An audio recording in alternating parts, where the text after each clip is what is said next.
The clash of steel rings through the cold northern air as warriors collide in a storm of fury.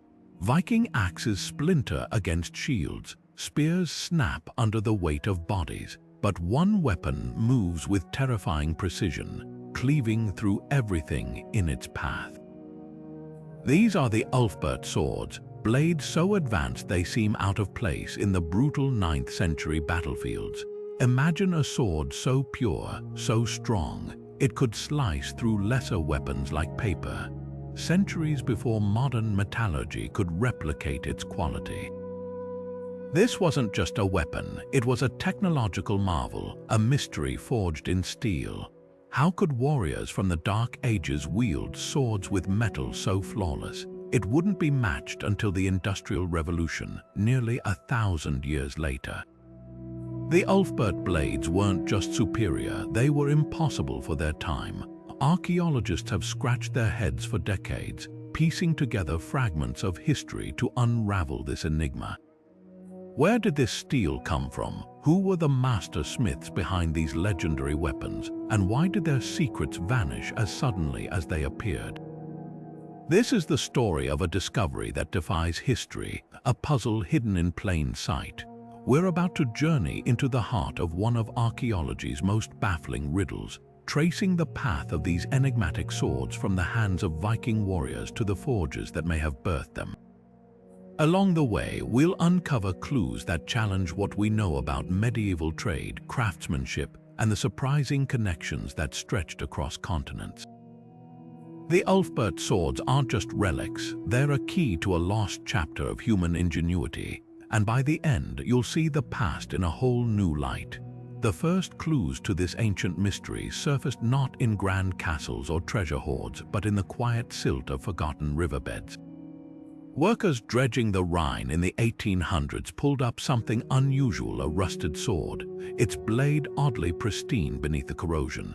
As more turned up across Scandinavia and Northern Europe, scholars noticed something extraordinary. Each bore the same cryptic inscription in iron letters, a cross at the hilt followed by a name that would echo through history, plus VLFBERH+T+. Over time, archaeologists catalogued more than 170 of these blades, scattered like breadcrumbs across ancient trade routes. Some lay in warrior graves, resting beside skeletal fingers that once wielded them. Others were found bent ritually, killed to accompany their owners into the afterlife. But what truly stunned researchers was their condition. Unlike typical medieval swords pitted by time, Ulfberht blades retained an eerie sharpness, their metal seemingly immune to the decay that ate away at lesser weapons. The inscriptions weren't mere decoration. They were a signature, a brand, one that appeared consistently from Norway to Hungary over 4 centuries. Yet the swords themselves defied the era's known technology. Most 9th century European steel was brittle, riddled with slag from primitive smelting. But the Ulfberhts were nearly pure, a quality achievable only by reaching temperatures exceeding 1,600 degrees Celsius, heat unimaginable in Viking-era furnaces. Finding these swords was like uncovering a smartphone in a 19th century farmhouse. Riverbeds proved the richest sources, suggesting many were offerings tossed into sacred waters. One specimen from the Weser River in Germany still had its hilt wrapped in silver wire, a detail so delicate it survived a millennium underwater. Each discovery deepened the puzzle. How could such advanced weapons exist centuries before the blast furnace, and why did their production suddenly stop? The answers, it turns out, were hidden not just in the swords themselves, but in the distant lands their steel had traveled from. When researchers finally put these ancient blades under modern microscopes, the truth was undeniable. The Ulfberht swords weren't just good for their time, they were scientifically unmatched.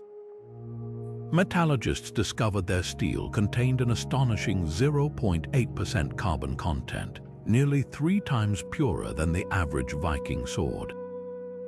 This wasn't just a minor upgrade, it was the difference between a clunky iron bar and a precision instrument.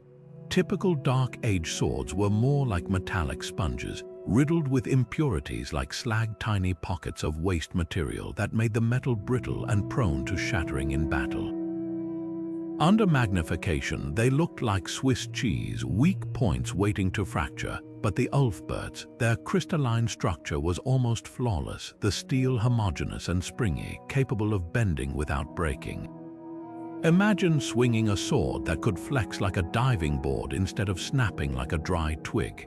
That's what these warriors wielded. The secret lay in something called crucible steel, a method far ahead of its time. Most medieval smiths worked with bloomery furnaces, which struggled to reach even 1,200 degrees Celsius. The iron never fully liquefied, trapping impurities. But crucible steel required blistering temperatures over 1,600 degrees, hot enough to melt the metal completely, letting slag rise to the surface like cream. What remained was liquid steel so pure it could be poured like syrup into molds, an unthinkable process in Viking Scandinavia. Here's what baffles historians: this technique wouldn't become widespread in Europe until the Industrial Revolution. Yet somehow, Ulfberht smiths had cracked the code centuries early. Even more puzzling, their carbon content was dialed in with near-perfect precision. Too little carbon and the blade would be soft as copper. Too much and it'd be as brittle as glass. These ancient craftsmen hit the sweet spot, a balance modern knife makers still strive for. The implications are staggering.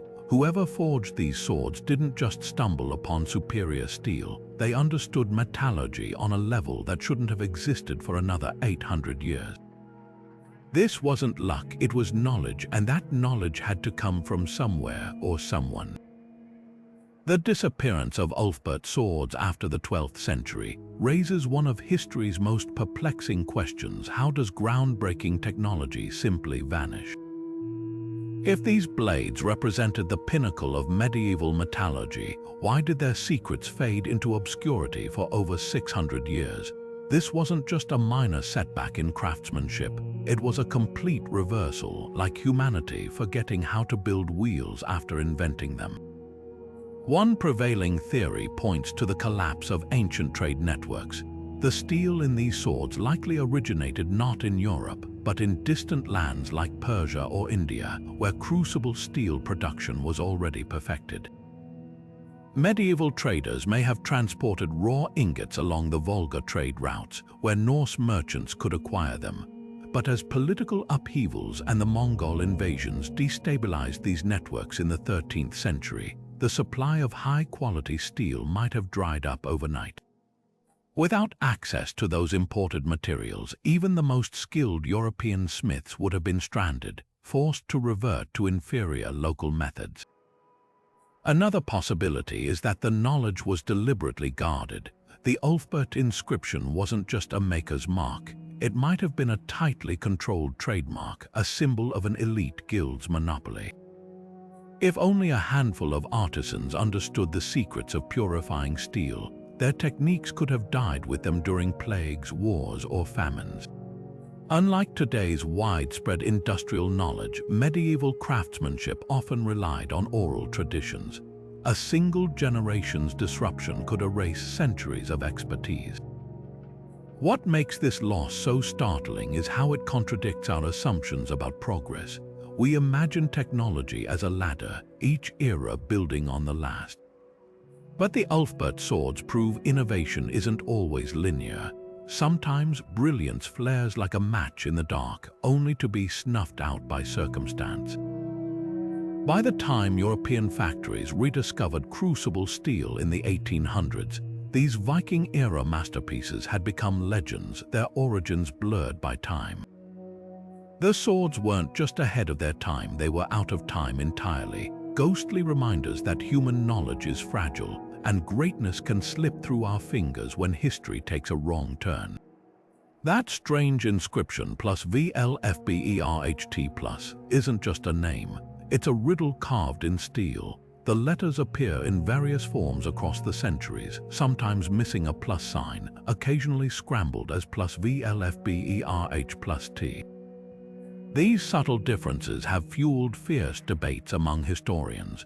Was this the signature of a single legendary smith, the trademark of a secretive workshop? Or something far more mystical? The earliest blades, dating to around 800 AD, show the clearest spelling, with all letters intact and symmetrical crosses flanking the name. But by the 11th century, the markings grow erratic. Some swords drop letters like a fading memory. Others invert characters, as if copied by smiths who didn't understand the original meaning. This drift suggests the inscription became a revered symbol, a badge of quality so legendary, later craftsmen replicated it blindly, like medieval counterfeiters copying a famous logo without knowing its true origin. One theory paints Ulfberht as a master smith, perhaps a monk or a royal armorer whose name became synonymous with excellence. In an era when few could read, letters held magical weight. His signature might have been less about branding and more about invoking divine protection, a prayer hammered into the blade. The crosses support this idea. They're not just decoration but likely blessings, turning each sword into a consecrated weapon. Imagine a Viking gripping one before battle, believing its very letters channeled Odin's favor or Christ's grace. Yet the sheer number of swords and their geographic spread hints at something bigger than one artisan. Over 170 blades have surfaced from Norway to the Black Sea, spanning 400 years. No single smith could have produced them all. This points to a guild or a sacred workshop, possibly in the Rhineland, where the name Ulfberht became a seal of approval. Think of it like medieval ISO certification, a guarantee that this steel met an elite standard. The most tantalizing clue lies in the misspellings. Later swords often botch the inscription, some so badly they read plus VLFBERH+T, missing the second T entirely. This wasn't careless engraving, it signals a breakdown in the original knowledge chain. By the 12th century, the true meaning of Ulfberht may have been lost, reduced to a hollow imitation of greatness. The sword's decline in quality mirrors this confusion. As the spelling fractured, so did the metallurgy, with later blades reverting to inferior steel.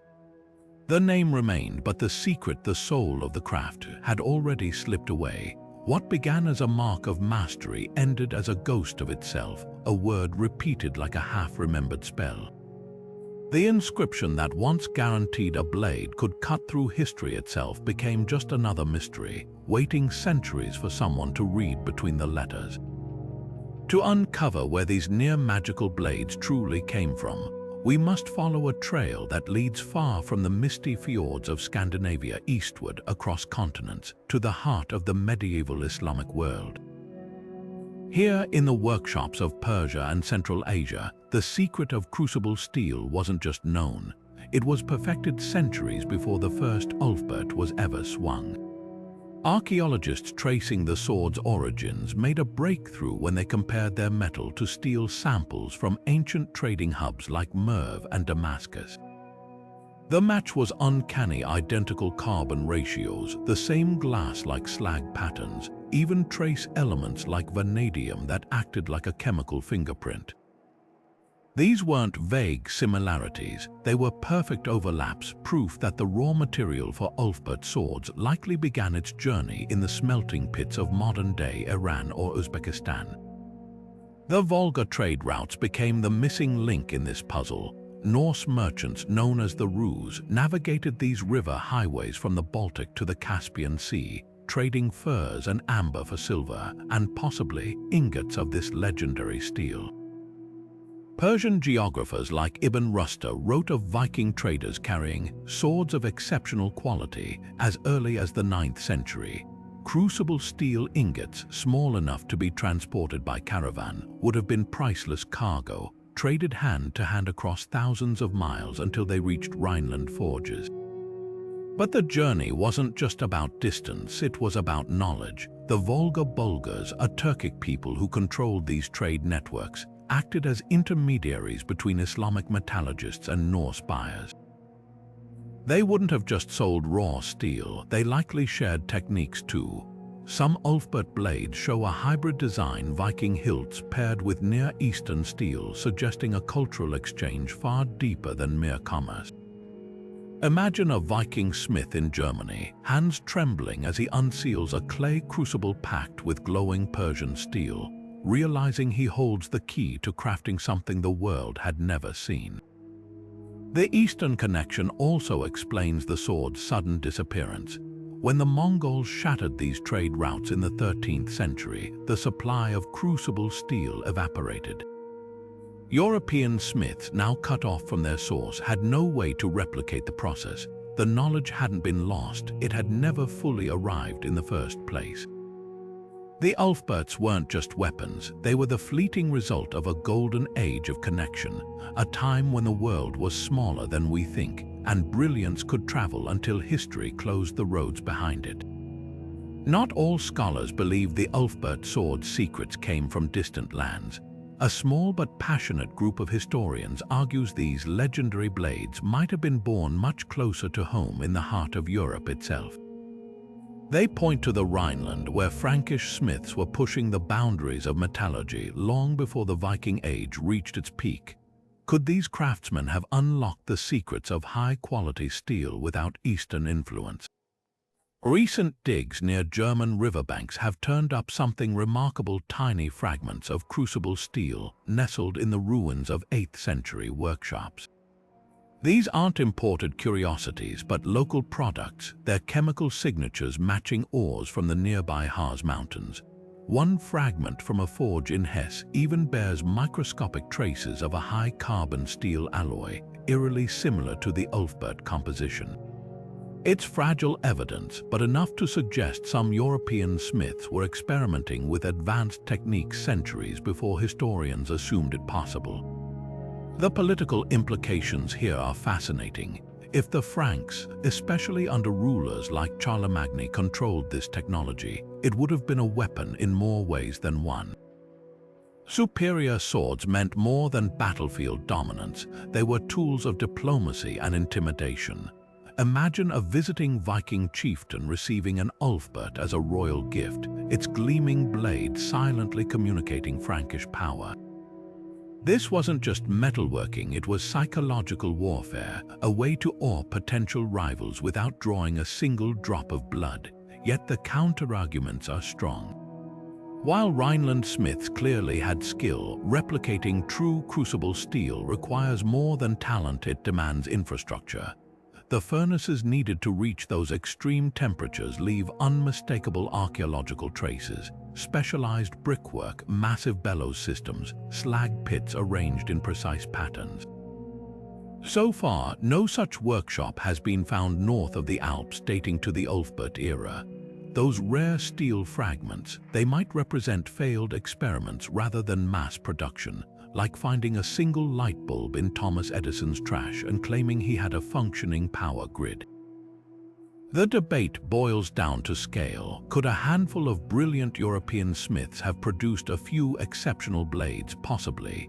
But the Ulfberht phenomenon wasn't a handful. It was a centuries-long tradition spanning continents. Without evidence of systematic production, the lone genius theory feels more like wishful thinking than hard history. Still, these European fragments are a vital reminder that innovation doesn't always travel in straight lines. Sometimes ideas spark simultaneously in distant places, only for one flame to burn brighter while the other flickers out. The full truth might lie not in choosing between East and West, but in the messy, glorious exchange between them. Buried within the molecular structure of a handful of Ulfberht swords lies a microscopic surprise: slivers of volcanic glass, so small you'd miss them without a magnifying lens. But these obsidian fragments aren't accidental impurities. They're cryptic breadcrumbs pointing northward toward the fiery landscapes of Iceland. Here's why this matters. Obsidian only forms in specific volcanic regions, and its chemical signature is as unique as a fingerprint. When scientists analyzed these glassy traces, they matched perfectly to Icelandic lava flows, particularly from sites like the Mývatn fires.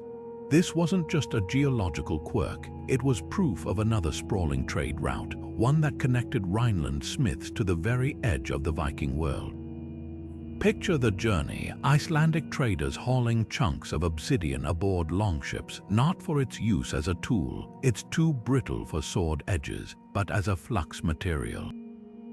When added to a forge, volcanic glass helps purify molten metal, bubbling away impurities like a chemical scrub brush. A single lump could have been worth its weight in silver to a smith struggling to perfect his steel. But the real revelation is what this tells us about Viking mobility. Iceland wasn't just a remote outpost, it was a hyper-connected node in a maritime web stretching from the Caspian Sea to the North Atlantic. A blade forged in Germany might contain Persian steel refined with Icelandic obsidian, then wielded by a warrior in Norway. This wasn't random chance, it was a supply chain sophisticated enough to rival modern logistics. The timing aligns eerily well. The first Ulfberts appeared around 800 AD, just as Norse settlers were colonizing Iceland. As those settlers tapped into the island's volcanic wealth, their exports, including obsidian, would have flowed south through established trade hubs like Hedeby and Ribe. By the time the steel ingots arrived from the east, the Icelandic flux was waiting, completing a recipe that spanned continents. Yet this discovery raises another tantalizing question. Did the smiths even realize what they had? Obsidian's benefits might have been stumbled upon through trial and error, a happy accident in an era when metallurgy was equal parts science and superstition. What we see as a calculated process could have been guarded as alchemical magic, the kind of trade secret whispered between master and apprentice until history swallowed the truth. The obsidian clue does more than add another stop on the map. It shatters the stereotype of Vikings as mere raiders, revealing them as facilitators of a globe-spanning exchange. Their ships didn't just carry plunder, they transported knowledge, materials, and innovation across latitudes and cultures. And in the glittering edge of an Ulfberht sword, those connections, from Persian furnaces to Icelandic volcanoes, were forged into something timeless. Europe's ancient forges faced an invisible barrier, one that no amount of brute force could overcome. Even the most skilled blacksmiths of the Viking Age hit a thermal ceiling, their furnaces stubbornly refusing to climb beyond 1,200 degrees Celsius. The culprit wasn't weak bellows or poor craftsmanship. It was something far more fundamental, the very fuel they burned. Wood charcoal, the lifeblood of European metalworking, simply couldn't generate the searing 1,600 degrees needed to produce true crucible steel. When packed into a bloomery furnace, it burned fast and hot, but not hot enough. Each flickering flame consumed oxygen greedily, leaving pockets of cooler air that prevented the iron from fully liquefying. The result was a frustrating halfway state where metal remained spongy, trapping impurities like a sieve holding silt. This is where distant trade routes become the unsung heroes of the Ulfberht story. In tropical regions like India and Sri Lanka, metalworkers had access to a secret weapon, coconut charcoal. Unlike its European counterpart, this dense fuel burned with an almost eerie consistency, its uniform cellular structure allowing heat to build relentlessly. When crushed and packed into a crucible, it could sustain temperatures high enough to make steel flow like water, a phenomenon European smiths could only dream of. But obtaining this exotic fuel wasn't just a matter of placing an order. Transporting sufficient quantities across continents would have been a logistical nightmare. Picture camel caravans lumbering across the Silk Road, their loads carefully balanced between spices, silk, and sacks of what looked like common ash. The charcoal couldn't be exposed to moisture or it would crumble to useless powder. Storms at sea could ruin entire shipments, turning priceless fuel into soggy sludge. And at every trading post along the way, merchants had to convince skeptical buyers that these blackened chunks were worth their weight in silver. Even if the charcoal survived the journey, using it required knowledge as rare as the fuel itself. Smiths had to master the delicate art of stacking it in precise lattice patterns, creating airflow channels that maximized combustion. One misstep, packing it too tightly or leaving gaps, and the furnace would sputter like a damp firework. This wasn't just a technical skill, it was guarded expertise passed down through generations like a sacred rite. The cruel irony, Europe had potential alternatives right under its nose. Certain hardwoods like oak or beech produced superior charcoal, and some alpine regions boasted deposits of high-quality coal. But without understanding the chemistry behind pyrolysis, the process of charring organic material, these remained untapped solutions. The knowledge gap wasn't just about temperature, it was about thermal efficiency, about sustaining heat long enough for carbon to penetrate iron at the molecular level. So when we marvel at an Ulfberht sword's purity, we're not just looking at advanced metallurgy, we're seeing the improbable triumph of global logistics, a cascade of coordinated efforts stretching from palm-fringed shores to snow-dusted forges. Every swing of these blades carried the ghost of 1,000 vanished hands, the charcoal gatherers, the monsoon-weary sailors, the traders who bartered for what they didn't fully understand. The steel's perfection was measured not just in carbon content, but in the sheer human stubbornness required to defeat the limitations of an era. The gleaming edge of an Ulfberht sword shares an uncanny resemblance to another legendary blade, Damascus steel. When placed side by side under a microscope, both reveal swirling patterns like frozen storm clouds, a telltale sign of high-carbon steel forged under extreme conditions. But here's where the similarities end. While these weapons were cousins in quality, their creation stories diverged dramatically, revealing a fascinating clash of techniques across cultures. Damascus swords, famed for their watery, rippled surfaces, achieved their distinctive look through a process called pattern welding. Middle Eastern smiths would fold and hammer layers of steel like pastry dough, alternating hard and soft metals to create a blade that was both flexible and deadly. The mesmerizing patterns weren't just for show, they were the visual fingerprint of microscopic carbide bands, tiny reinforcements that made the steel resistant to shattering.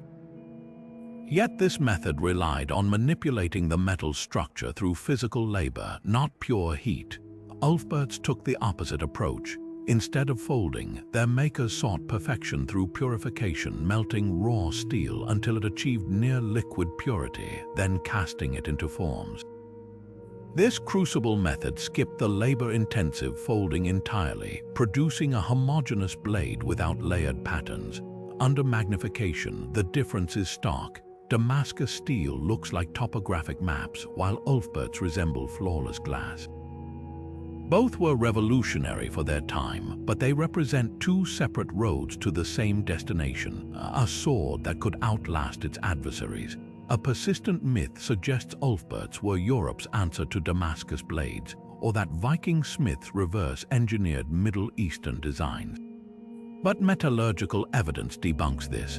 The two steels shared raw materials likely from the same Persian or Indian sources, but their forging philosophies couldn't have been more different.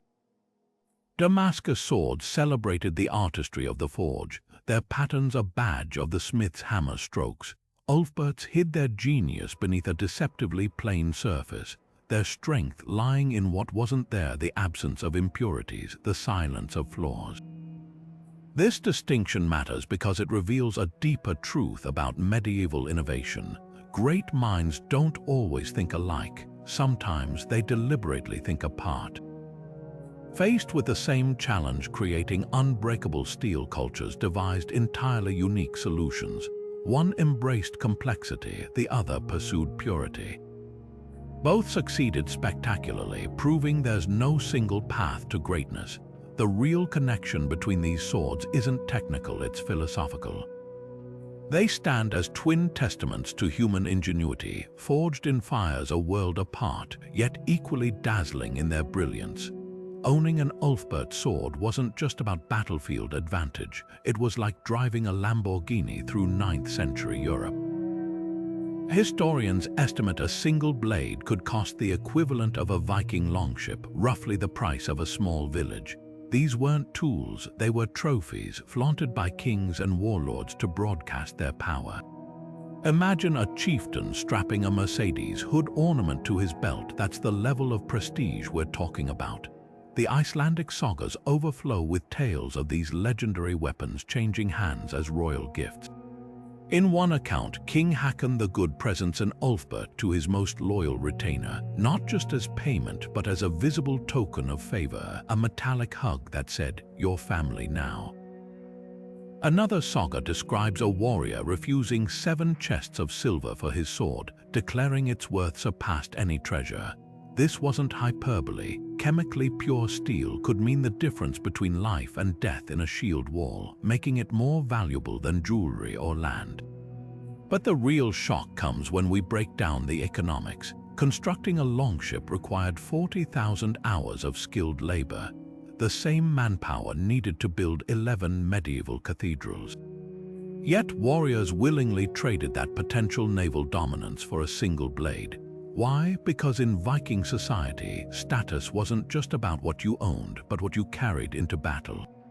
A common raider might sport a notched axe, but an Ulfberht's mirrored surface screamed, "I have connections in very high places." Archaeological finds confirm this social divide. Most Ulfberhts appear in elite burials, often resting on silk cushions alongside golden arm rings.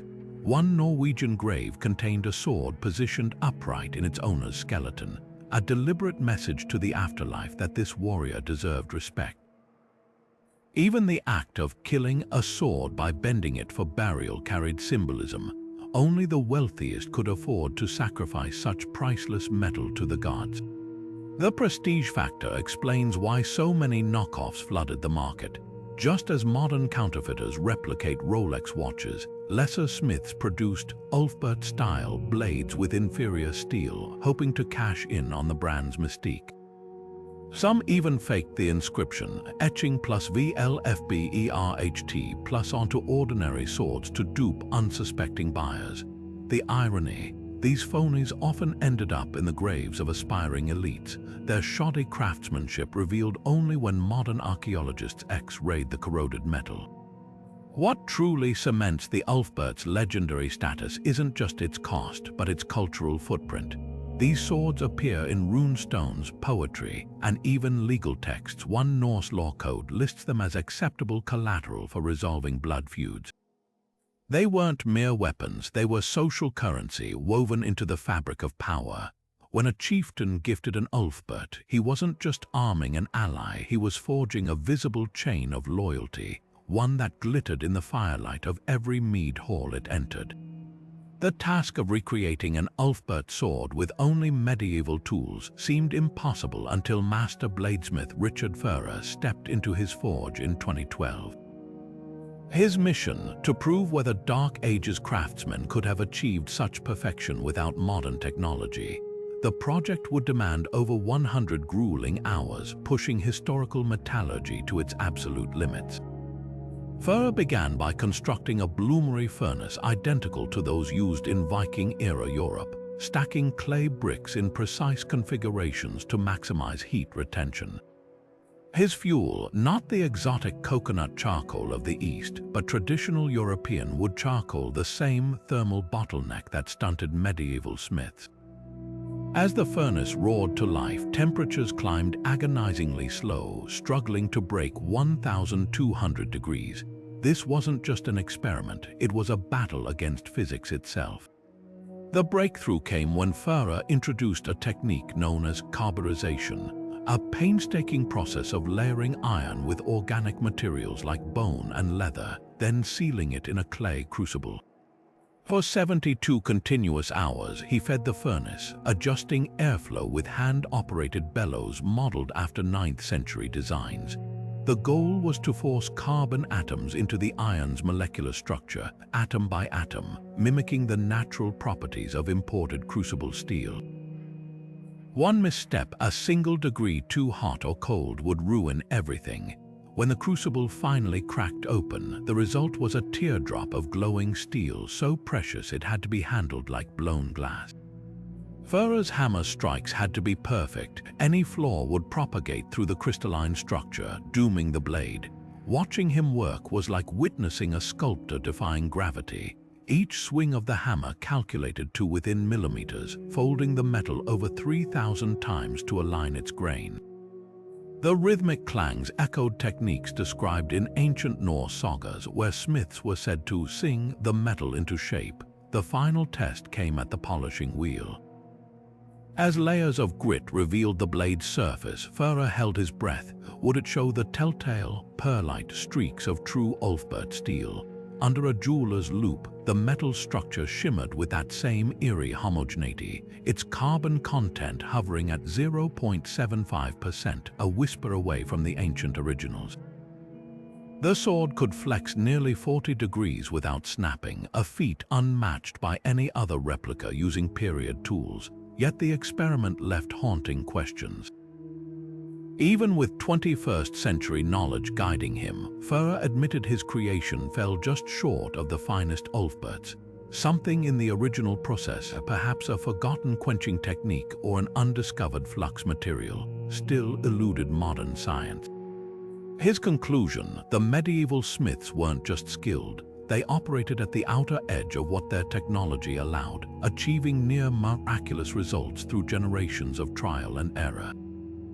What we call impossible today was for them simply another day at the forge.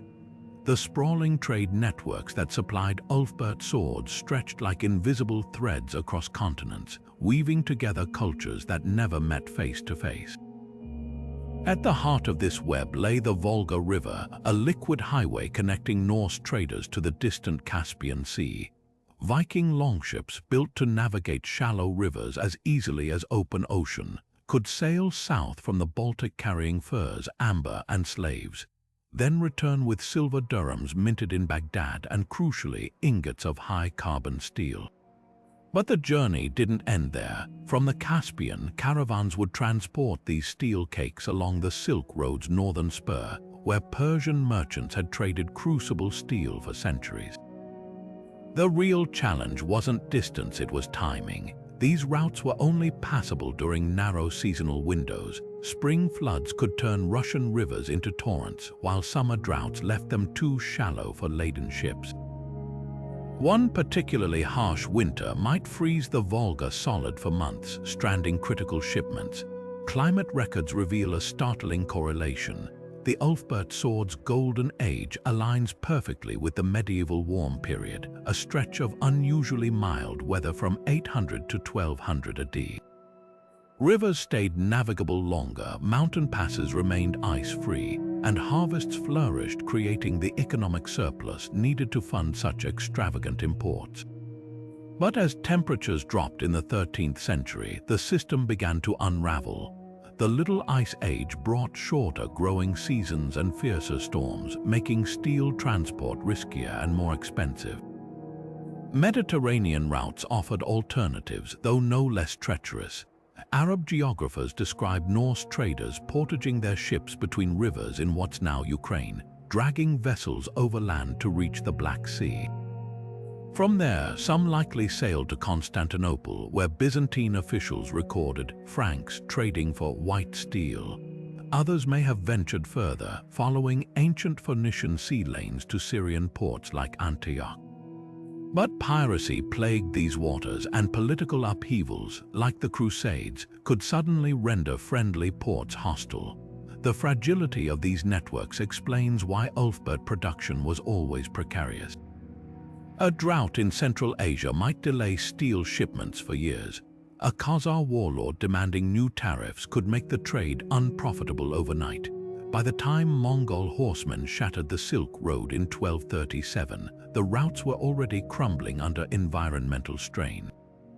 The swords didn't vanish because the knowledge was lost, they disappeared because the world that sustained their creation had slipped away, leaving only rusting blades to hint at the connections that once bound continents together.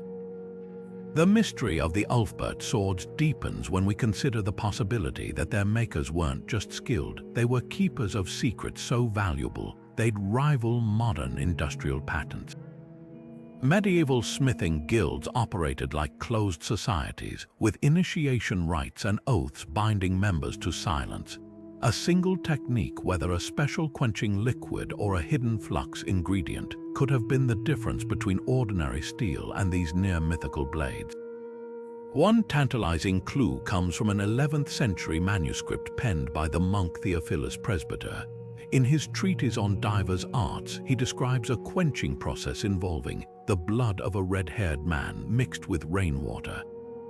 While this sounds like alchemical fantasy, metallurgists suspect it might encode a real recipe, perhaps using organic compounds to create a rapid cooling medium that prevented brittleness. Iron gall, derived from oak apples, produces a similar effect when dissolved in liquid, and its dark red hue could explain the blood reference.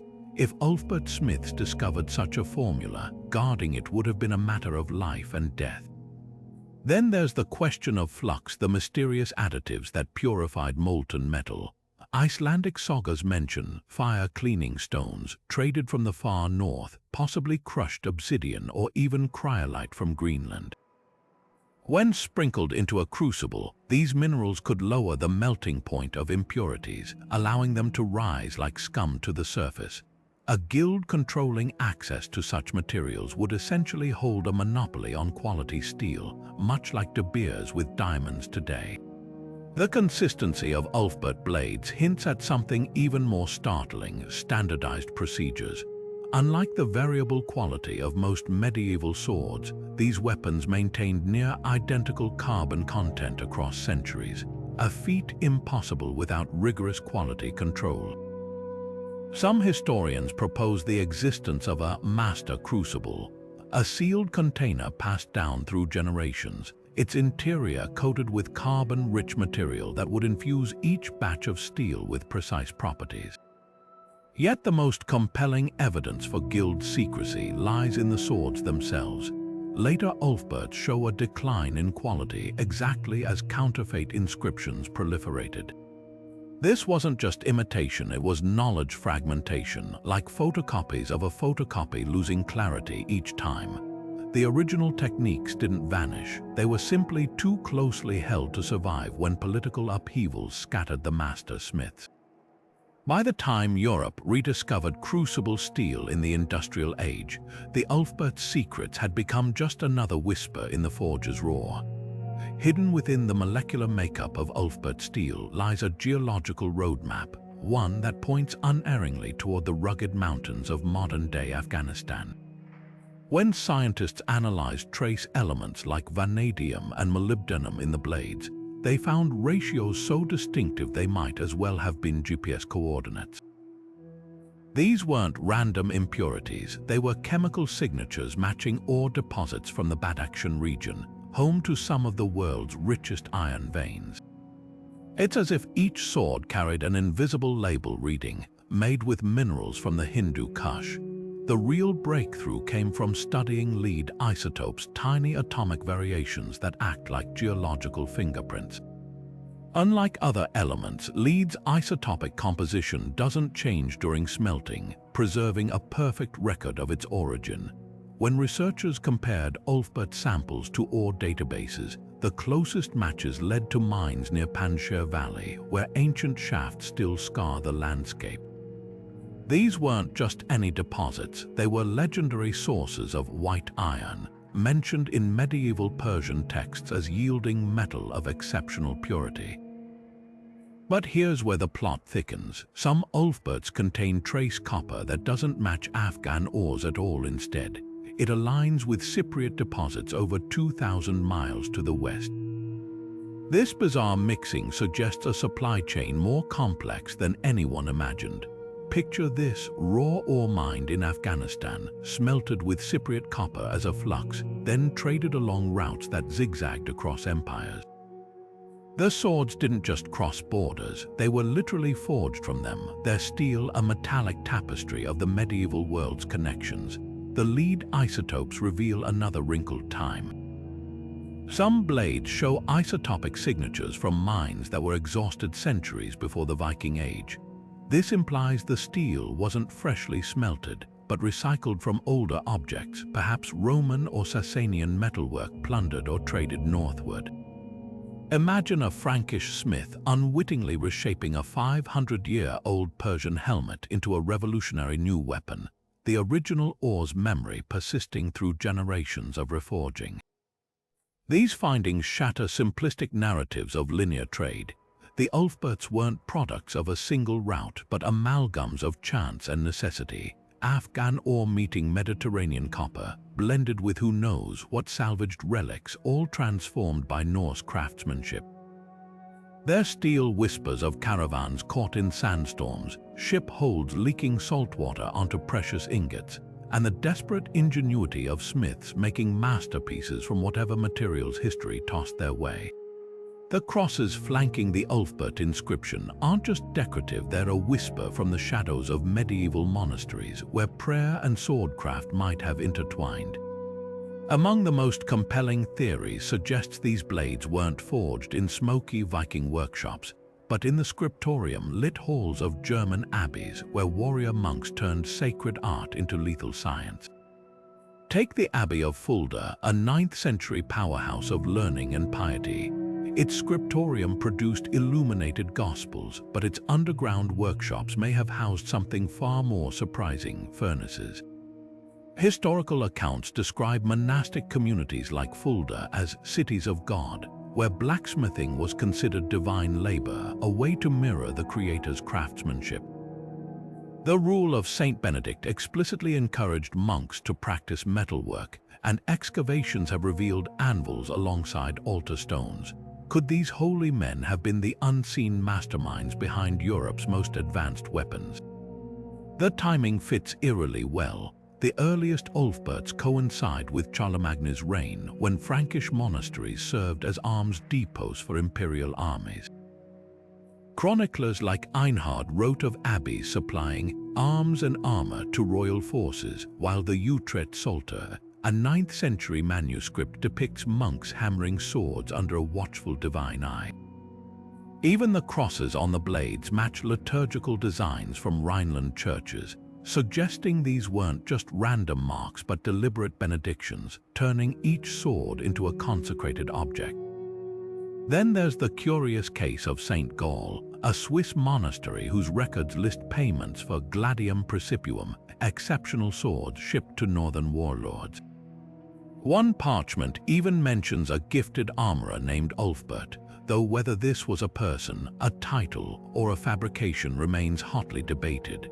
What's undeniable is that monasteries controlled Europe's finest libraries, preserving metallurgical secrets from Roman and Eastern texts that secular smiths couldn't access.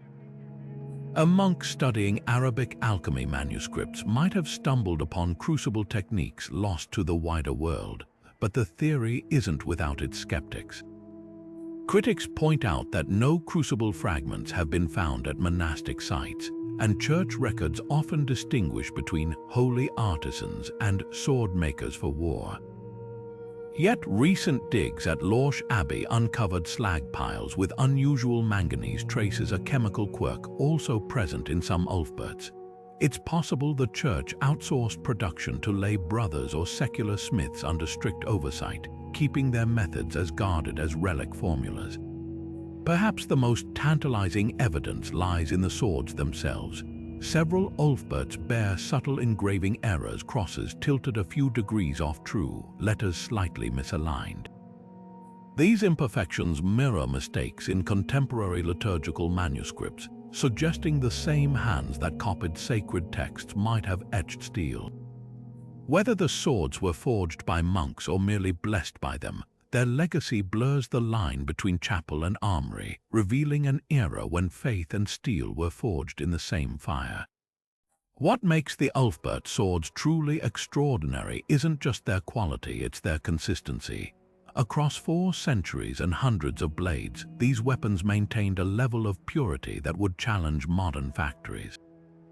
While most medieval swords range from serviceable to shoddy like handcrafted cars, with some models rolling off the line missing wheels, Ulfberht's hit the same high note every single time.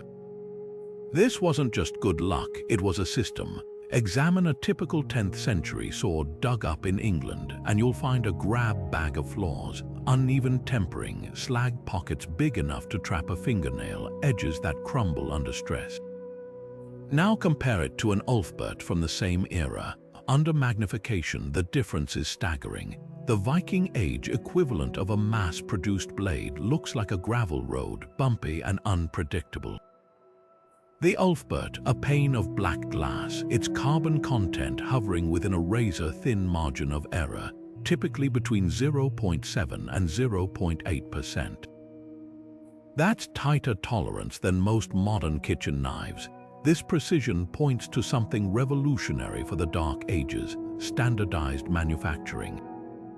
Craftsmen weren't just eyeballing the process, they followed what we'd now call a protocol. Every step, from ore selection to quenching, must have been locked down with monastic discipline. Some historians theorize about master templates, perhaps clay molds or etched guidelines that ensured each crucible held identical amounts of charcoal and iron.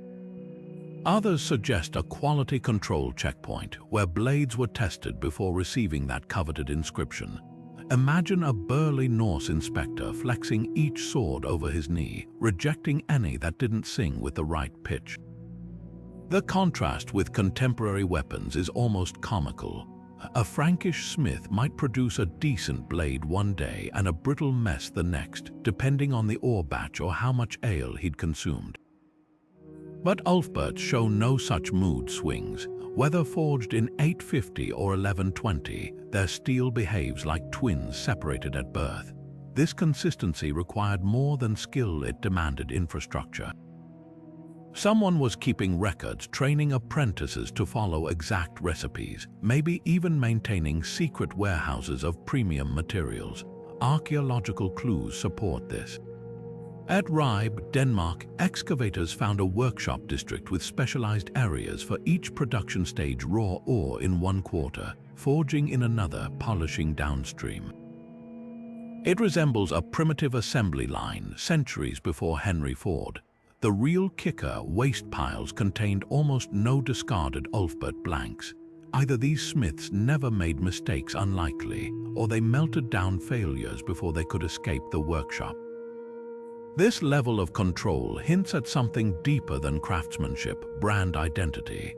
Those cryptic plus VLFBERH+T markings weren't just signatures, they were warranties. A warrior in Kiev could trust a newly purchased Ulfberht would perform exactly like the one his grandfather carried, because the name carried weight. In an era without consumer protection laws, that reliability was priceless. It's no wonder knockoff swords flooded the market, owning even a fake conferred status. Yet this standardization also sealed the sword's fate. When trade routes collapsed, cutting off access to those pure steel ingots, the system couldn't adapt. Later Ulfberhts, made with local materials, lost their magic. The lesson is stark: perfection comes at a price. For 4 glorious centuries, these blades stood as monuments to what happens when relentless standards meet global resources. Then history changed the recipe, and no amount of skill could save them. On the battlefield, where lesser swords shattered under stress, the Ulfberht moved like liquid death. Picture a Viking warrior facing off against a Frankish knight, both swinging with all their might. The Frankish blade, heavy with impurities, meets the Ulfberht in midair. A shower of sparks erupts as the inferior steel cracks like dry wood, while the Norse sword barely shudders, its edge still razor sharp. This wasn't just a contest of strength, it was a clash between centuries of metallurgical evolution and a weapon that defied its time. Mail armor, the medieval equivalent of a bulletproof vest, stood no chance against these blades. Modern tests using reconstructed mail show an Ulfberht's tip piercing rings at 45 degrees, an angle that would glance off softer swords. The secret: that near-perfect carbon content gave the steel a unique combination of hardness and flexibility. When thrust into chainmail, the blade didn't just push through, it slithered between rings like a needle through cloth, popping links apart with terrifying efficiency. Slow-motion footage reveals the real magic. As an Ulfberht strikes a helmet, the metal momentarily bends to absorb the shock, then snaps back to true, leaving a dent the depth of a thumbnail. A replica Viking sword made with traditional methods, its edge mushrooms on impact, blunting after just 3 solid blows. But the Ulfberht keeps biting, stroke after stroke, its crystalline structure resisting deformation like a diamond scraped across glass. The advantage wasn't just in cutting power, it was endurance. A typical battle could last hours, with warriors exhausting themselves swinging increasingly dull blades. An Ulfberht wielder fought at peak lethality long after opponents were hacking at each other with what amounted to steel clubs. Archaeologists examining battle sites have found broken swords littering fields, but rarely an Ulfberht among them. These blades weren't just weapons, they were force multipliers, turning skilled fighters into near mythological terrors. Animation reconstructions drive the point home. When pitted against a splintering pattern-welded sword, the Ulfberht moves like a lightsaber through butter. Frame by frame, its edge glides through layered mail and padding, barely slowing as it severs a simulated limb. The difference isn't just visible, it's visceral. Even against plate armor's later evolution, the sword's precision thrusts find weaknesses, slipping into visor slits or joint gaps with surgeon-like accuracy. Yet perhaps the greatest testament comes from the warriors themselves. Sagas describe fighters discarding captured weapons mid-battle to reclaim their trusted Ulfberhts, as if fighting with anything else was like wrestling with one hand tied. In a world where combat was measured in split-second advantages, these swords didn't just level the playing field, they tilted it violently in their wielder's favor. Every notch they didn't take, every parry that didn't chip their edge, whispered the same terrifying truth to opponents. This wasn't just a fight, it was foreplay for the grave. The discovery of Ulfberht swords in watery graves and ritual hoards raises chilling questions. Why would warriors deliberately destroy such priceless weapons? At Nydam Mose in Denmark, divers pulled up dozens of bent and broken blades from the murky depths, their once lethal edges twisted into useless spirals. This wasn't accidental damage from battle. These swords had been ritually killed, folded at precise angles to render them forever still. But were these acts of reverence or something darker? One compelling theory ties the practice to Norse funeral rites, where weapons underwent symbolic deaths to accompany their owners into the afterlife. Sagas describe warriors being buried with killed swords' blades bent just enough to snap their metaphysical connection to the living world, freeing their spirits to serve in Valhalla. The act mirrored Viking burial ships set ablaze on fjords, both sending prized possessions beyond mortal reach. An Ulfberht recovered from a Swedish chieftain's grave shows this exact treatment, its midsection folded into a shallow V, the steel stressed to the brink of fracture but never fully broken. Archaeologists call it the perfect ritual break, a testament to how carefully these ceremonies were performed. Yet water deposits like Nydam tell a different story. Many submerged swords show no burial context, just isolated blades hurled into lakes or bogs with violent force. Germanic tribes viewed these wetlands as gateways to the gods, places where the veil between worlds thinned. Throwing an Ulfberht into the depths might have been less about honoring the dead and more about sealing bargains with divine powers. Imagine a warlord standing knee-deep in a misty bog, offering his finest blade to Odin in exchange for victory. The sacrifice had to be absolute, no recovering a weapon tossed into fathomless waters. The most unsettling finds blur these explanations entirely. At Ulfberht, excavators uncovered dozens of bent Ulfberhts stacked like firewood alongside shattered shields and spearheads, a grim assembly line of destruction. These weren't reverent offerings but disabled war trophies, systematically broken after battle to prevent reuse. X-rays revealed chilling details. Some blades were first notched with axe blows before bending, as if their captors wanted to compound the humiliation. The message was clear: even the mightiest steel could be humbled by the victor's hand. Modern experiments shed light on the sheer effort involved.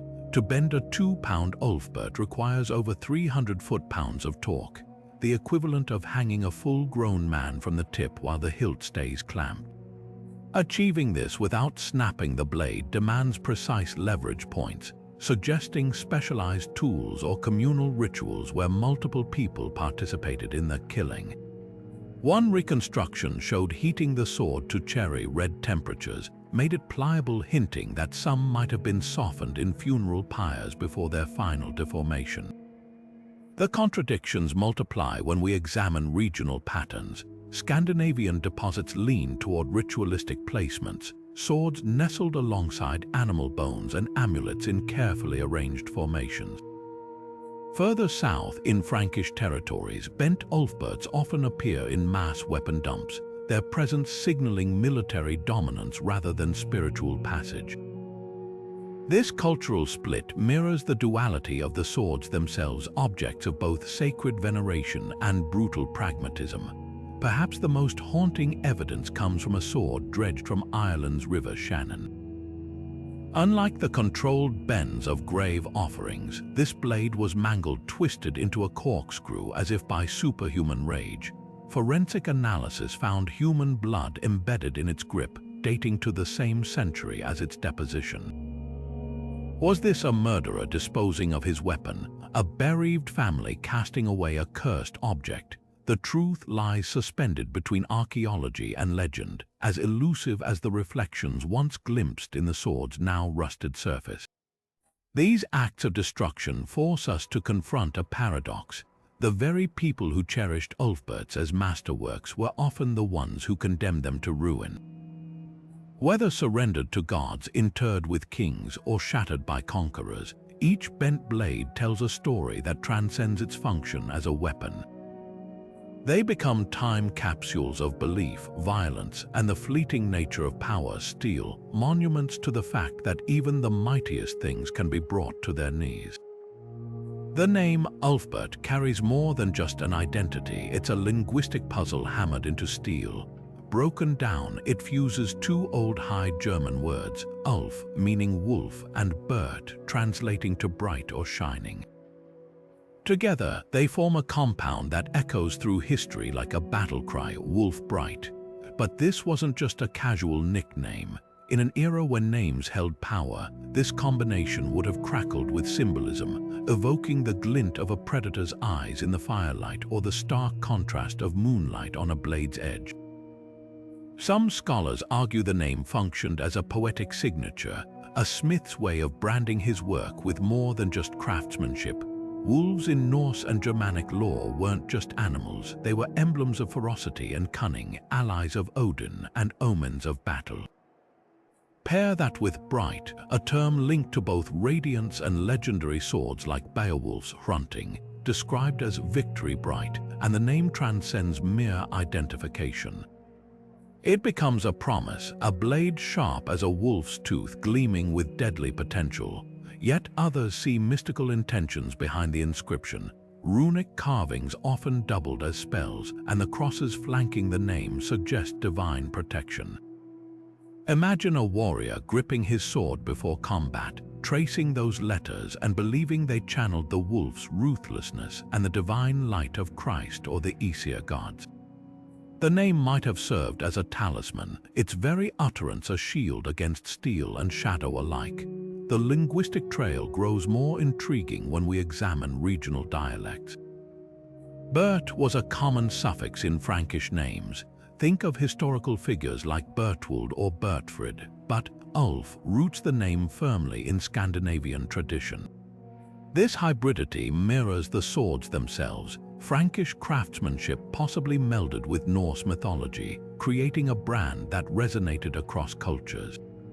Even the variations in spelling, some blades drop the second T, others scramble the letters, hint at how the name evolved as it traveled, like a game of medieval telephone where each retelling slightly altered the original. What's undeniable is how the name outlived its makers. Long after the last Ulfberht smith died, warriors still sought blades bearing those letters, treating them as if the name alone could confer its legendary qualities. In a world where steel and superstition were inseparable, Ulfberht wasn't just a label. It was an incantation forged not just in fire, but in the collective imagination of an age that saw magic in the glint of well-tempered metal. The twilight of the Ulfberht tradition didn't arrive with a single dramatic event, but as a slow unraveling, like a frayed rope finally giving way under tension. By the 12th century, Europe was transforming. The Viking Age had faded into memory, replaced by the clatter of Crusader armies marching eastward. These weren't the raiding parties of old. They were organized forces wielding new styles of swords tailored for different combat. The broad, cleaving strokes favored by Norse warriors gave way to the precise thrusts of knightly longswords, designed to pierce chainmail and plate armor. The Ulfberht, once the pinnacle of battlefield technology, found itself outmatched by a shifting martial landscape. Trade routes tell part of the story. The Volga corridor, that vital artery feeding Persian steel into northern Europe, began drying up as political chaos swallowed the region. The Mongol invasions shattered the Silk Road stability, while the rise of Italian maritime republics like Venice redirected commerce toward Mediterranean ports. Suddenly, the intricate supply chain that delivered crucible steel to Rhineland forges lay in ruins. Smiths accustomed to working with flawless imported ingots now faced inferior local ores, their blades growing heavier, brittler shadows of what they'd once been. Crusading fervor accelerated the decline. Returning knights brought Middle Eastern weapons forged from Damascus steel, sparking a craze for patterned blades that gleamed with watery ripples. European nobles, eager to emulate these exotic designs, turned their backs on the plain-faced Ulfberhts. The market's whims shifted overnight. What was once prized for its understated purity now seemed outdated next to the flashy, imported alternatives. Even the church's role evolved. Monasteries that may have once housed Ulfberht-producing workshops now funneled resources into crusade financing. The same abbeys that might have safeguarded metallurgical secrets became waystations for pilgrims, their forges silent. Without institutional support, the knowledge required to produce high-carbon steel slipped through the cracks, not lost in a single moment, but eroded by generations of neglect. Yet the most poignant evidence of the Ulfberht's demise lies in the swords themselves. Later examples dating to the 13th century show a tragic decline. The steel grows porous, the inscription sloppy, as if the smiths were going through the motions, unaware they were crafting echoes of greatness. Some blades retain the cross markings but lack the molecular perfection that defined their ancestors. It's a stark reminder that traditions don't always end with a bang. Sometimes they simply forget how to be extraordinary. The final irony, as Ulfberhts vanished from battlefields, their legacy lived on in unexpected ways. The demand for superior steel they'd created never faded, it just migrated. Venetian glassmakers, struggling to achieve the clarity of Islamic crystal, would later stumble upon furnace techniques eerily similar to those used for crucible steel. The Industrial Revolution, when it finally came, would resurrect high-temperature metallurgy not as a rediscovery, but as the culmination of a thread stretching back to those Viking-era masterpieces. The swords were gone, but the hunger they'd ignited for perfection burned brighter than ever. Modern forensic techniques have peeled back centuries of corrosion to expose the Ulfberht sword's deepest secrets without so much as scratching their surfaces. X-ray fluorescence devices resembling high-tech hair dryers bathe these ancient blades in harmless radiation, causing their atoms to emit unique energy signatures. Each flicker of light tells a story. Trace amounts of arsenic hint at ore from the Harz Mountains, while unexpected nickel traces point toward meteoritic iron mixed into early prototypes. At the British Museum, researchers recently discovered 3 Ulfberhts sharing identical tungsten patterns. a smoking gun proving they were forged from the same rare steel batch, possibly a single shipment from the East that traveled farther than anyone imagined. Neutron imaging takes the investigation even deeper, quite literally. Unlike X-rays that bounce off dense metal, subatomic neutrons slip effortlessly through centuries of rust, mapping the sword's internal structures like ghostly cartographers. At the Paul Scherrer Institute in Switzerland, scientists beamed these particles through a badly corroded Ulfberht recovered from a Polish bog. The resulting images revealed something astonishing: crystalline patterns showing the blade had been repeatedly heated and hammered at precise temperatures, evidence of a controlled forging process far beyond typical Viking methods. Hidden beneath the pitted surface lay the metallurgical equivalent of a fingerprint, proving this was no lucky accident but deliberate, perfected craftsmanship. Some of the most startling revelations come from synchrotron radiation, where particle accelerators generate light beams 10 billion times brighter than the sun. At the Desai facility in Hamburg, these beams scanned an inscription everyone assumed read Ulfberht, only to detect faint remnants of earlier letters beneath. The shocking truth: the sword had originally borne a different name, likely its true makers, before being altered to cash in on the brand's prestige. It's like finding a fake Van Gogh with Picasso's signature lurking underneath the paint. Recent scans have also appended assumptions about how these swords were used. Microfracture patterns along the edges of multiple blades show distinctive stress marks matching downward diagonal strikes, exactly the technique described in period fight manuals like the Icelandic Gunlog Saga. One particular sword from the Oslo Museum even preserved microscopic wood fibers in its fuller groove, perfectly preserved by corrosion. Analysis identified them as oak from the British Isles, suggesting this blade had tasted battle far from its Rhineland birthplace. Perhaps the most poignant discovery emerged from neutron activation analysis at the Louvre's laboratory.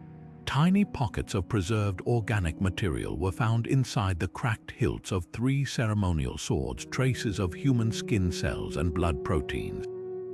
These weren't just weapons, they were reliquaries carrying physical remnants of their last wielders into the grave.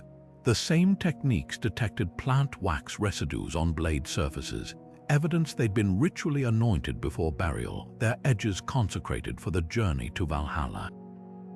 As museums worldwide continue scanning their collections, each new dataset adds another piece to this sprawling puzzle. What began as a few curious inscriptions has become a forensic revolution, rewriting our understanding of medieval trade, technology, and even warfare one atom at a time. The Ulfberhts may have fallen silent for centuries, but modern science is finally letting them speak. Among the wilder theories surrounding the Ulfberht swords, some suggest these blades weren't crafted by human hands at all, but were gifts from the stars or relics of a lost super-civilization. One popular myth claims Viking smiths learned their techniques from extraterrestrials, pointing to the sword's advanced metallurgy as proof of otherworldly intervention. Proponents highlight the near-perfect carbon content and the precise temperature control needed for crucible steel, arguing these feats were impossible for medieval Europeans. There's even a niche theory linking the plus symbols in the inscriptions to ancient astronaut symbols, as if the swords were stamped with cosmic trademarks. Science dismantles these ideas with cold precision. Isotope analysis and archaeological evidence trace the steel's origins to Persian mines and European trade routes, not asteroid fragments or alien workshops. The temperature argument crumbles when we examine crucible steel production in ancient India and Sri Lanka, where humans achieved similar results without extraterrestrial help. As for the plus symbols, they're Latin crosses common in Frankish religious contexts, not some interstellar barcode. Then there's the Atlantis angle, the notion that Ulfberhts preserve forgotten technology from a pre-flood civilization. This myth feeds on our love of sunken cities and hidden knowledge, but the timeline doesn't hold. The swords emerge in the historical record around 800 AD, millennia after Plato's fictional island supposedly vanished. Metallurgists also note that crucible steel development followed a clear evolutionary path, from early experiments in Central Asia to the Viking Age's refined products. There's no gap in the technological record requiring a lost civilization to explain it, yet these theories persist and their appeal is worth dissecting. The Ulfberht's perfection feels unnatural because it defies stereotypes about the Dark Ages. We picture Vikings as axe-wielding barbarians, not precision metallurgists, so the mind races to fill the cognitive dissonance with aliens or Atlanteans. It's more thrilling to imagine cosmic secrets than to accept that medieval smiths, armed with observation, patience, and global trade, could outshine modern assumptions. Archaeologist Stephen Johnson makes a compelling point. The real mystery isn't how the swords were made, but why we're so desperate to credit anyone but medieval artisans.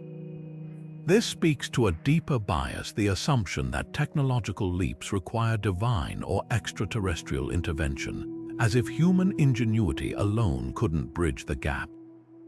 The truth is far more inspiring. The Ulfberhts weren't gifts from gods or aliens, they were triumphs of persistence, trade, and cross-cultural exchange. Their steel whispers not of Atlantis, but of something equally extraordinary, the untapped potential of our own ancestors. The legend of the Ulfberht swords has sliced its way into modern pop culture, becoming a coveted virtual treasure in games like Assassin's Creed Valhalla. Players guiding Eva through 9th century England might stumble upon these blades, rendered with gleaming edges and that iconic inscription. But how accurate are these digital recreations? The game nails the visual details, the cross markings, the distinctive fuller groove, yet takes creative liberties with their rarity. While historically these swords were exclusive to elites, Valhalla lets players collect multiple Ulfberhts, turning them into loot rather than the singular masterpieces they truly were. Television has embraced the Ulfberht mythos with equal fascination. The History Channel's Vikings introduced the blade in a dramatic arc, with Ragnar Lothbrok wielding one as a symbol of divine favor. The show's depiction leans into the sword's near-mystical reputation, exaggerating its indestructibility. In reality, while Ulfberhts were unparalleled for their time, they weren't invincible, just far superior to the brittle weapons around them. Even Forged in Fire, the competitive bladesmithing series, dedicated an episode to recreating an Ulfberht, though contestants struggled to match the exact carbon content with period-accurate tools, inadvertently highlighting how advanced the originals truly were. Literature hasn't been immune to the allure either. Bernard Cornwell's Saxon stories, adapted into The Last Kingdom, features Uhtred of Bebbanburg coveting an Ulfberht, framing it as a relic of almost supernatural power. The books get closer to the historical truth by emphasizing its Frankish origins, but like many adaptations, they amplify its near-mythic status. Meanwhile, tabletop games like Dungeons & Dragons have introduced Ulfberht-inspired weapons, statting them as +1 magical arms, a playful nod to their real-world reputation as unfair advantages on the battlefield. The sword's pop culture presence reveals a fascinating tension between fact and fantasy. While most portrayals capture their elite status, they often gloss over the intricate trade networks and metallurgical genius behind them. The real Ulfberht wasn't magical, it was a product of global connectivity and relentless innovation. Yet perhaps these embellishments serve a deeper purpose. In mythologizing the swords, modern storytellers are echoing the same awe that Viking warriors felt when they first gripped these blades. After all, isn't that how legends are born, when history bleeds into fantasy and steel becomes something more? The Ulfberht swords stand as silent witnesses to a forgotten chapter of human ingenuity, one that forces us to rewrite everything we thought we knew about the Dark Ages. These aren't just relics, they're time capsules of a world far more connected and sophisticated than history books often portray. Every time archaeologists pull another from the earth, It's like receiving a message in a bottle from the past, whispering secrets about global trade networks, alchemical mastery, and the fragile nature of progress itself. What makes these blades so endlessly fascinating isn't just their mystery, it's what they represent. They're proof that brilliance can flare up in unexpected places, then vanish like a dream upon waking. Imagine holding a sword that wouldn't be matched for 800 years, its steel singing with a purity that defies its era. It's humbling, really. We like to think of technology as an ever-ascending ladder, but the Ulfberts remind us that knowledge isn't always permanent. Sometimes it's as fleeting as the sparks from a blacksmith's hammer. So where do you stand in this tangled web of theories? Were these swords the product of monastic genius, their crosses hinting at divine inspiration? Did they emerge from some long-lost guild, their techniques guarded like state secrets? Or does their steel carry echoes of distant lands, proof that the medieval world was far more interconnected than we ever imagined? The truth might be stranger than any single explanation, a mosaic of all these possibilities shattered by time. That's the real magic of history. It's not just about answers, it's about the questions that keep us digging.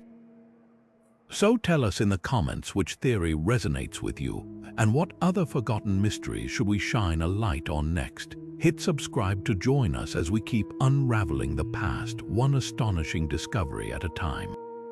Because if the Ulfberts have taught us anything, it's that history's greatest stories are still buried, waiting for the right hands to pull them into the light.